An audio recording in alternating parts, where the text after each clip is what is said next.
Dengue নিয়ন্ত্রণে সরকারি বেসরকারি বিভিন্ন সংস্থা ও ব্যক্তি পর্যায়ে সবার সমন্বিত পদক্ষেপের বিকল্প নেই বলে জানিয়েছেন স্বাস্থ্য অধিদপ্তরের মহাপরিচালক অধ্যাপক ডাক্তার আবু জাফর। সকালে মহাখালী স্বাস্থ্য অধিদপ্তরের সংবাদ সম্মেলনে তিনি একথা বলেন। দেশে বর্তমান পরিস্থিতিতে স্বাস্থ্য অধিদপ্তর ও সিটি কর্পোরেশনের সমন্বয়হীনতার পাশাপাশি আর্থিক সক্ষমতা কমেছে বলেও জানান নতুন দায়িত্বপ্রাপ্ত এই মহাপরিচালক। রাসনা দাসের রিপোর্ট। সঠিক প্যাড আর সঠিক তথ্য দিয়ে এসব সামলে নিব এক হয়ে। Monalisa sanitary napkin. এবছরের শুরু থেকেই সারা দেশে চোখ রাঙাতে থাকে ডেঙ্গু। এর মধ্যে সবচেয়ে বেশি আক্রান্ত ও মৃত্যু হয়েছে ঢাকা বিভাগে।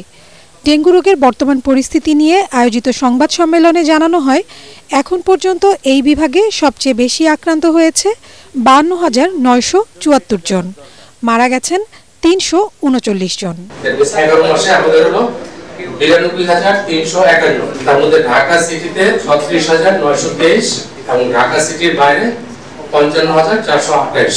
ঢাকার বহুতল ভবনে সবচেয়ে বেশি এডিস মশার লার্ভা পাওয়া গেছে জানিয়ে স্বাস্থ্য অধিদপ্তরের মহাপরিচালক বলেন, ডেঙ্গু প্রতিরোধে জনসচেতনতার বিকল্প নেই। পরিবর্তনশীল শরীরের অব্যবস্থা বা অনিয়ন্ত্রিত ঘটনা এটা তখনই হয় রোগীরা যখন দেরিতে আসে। এই দেরিতে আসার কারণ হিসেবে আমরা মনে করছি মানুষের সচেতনতার অভাব। আমাদের দিক থেকে মনে করছি আমরা যথেষ্ট পরিমাণ প্রচার এবং প্রচারণা চালাতে পারতেছি না, অথবা আমরা যেগুলো চালাচ্ছি সেগুলো সমাজে ঠিক যেভাবে কাজ করার কথা, যেভাবে প্রতিফলন আসার কথা সেভাবে আসছে না। এই জন্য আপনাদের এ সময় তিনি আরও বলেন, বেশিরভাগ ক্ষেত্রে হাসপাতালে দেরিতে আসা, সময় মতো চিকিৎসা না নেওয়ায় ডেঙ্গুর মৃত্যু বাড়ছে। তবে ডেঙ্গু রোগের চিকিৎসায় কোনো অনিয়মের তথ্য পাওয়া গেলে হাসপাতালের বিরুদ্ধে ব্যবস্থা নেবে স্বাস্থ্য অধিদপ্তর। প্লাটিলেট নিয়ে এখন আমরা চিকিৎসকরা এত বিচলিত না, আগে যতটা ছিল। সো আমরা বিচলিত এখন শক নিয়ে, বুঝতে পেরেছেন। আর কোনো যদি স্পেসিফিক্যালি কোনো অভিযোগ থাকে আপনারা আমাদেরকে জানালে আমাদের এখতিয়ারের মধ্যে থাকবে, যতটুকু থাকে আমরা অ্যাকশন নেব ইনশাআল্লাহ।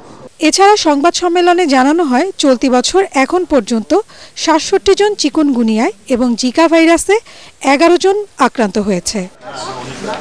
রাসনা দাস, এটিএন বাংলা, ঢাকা।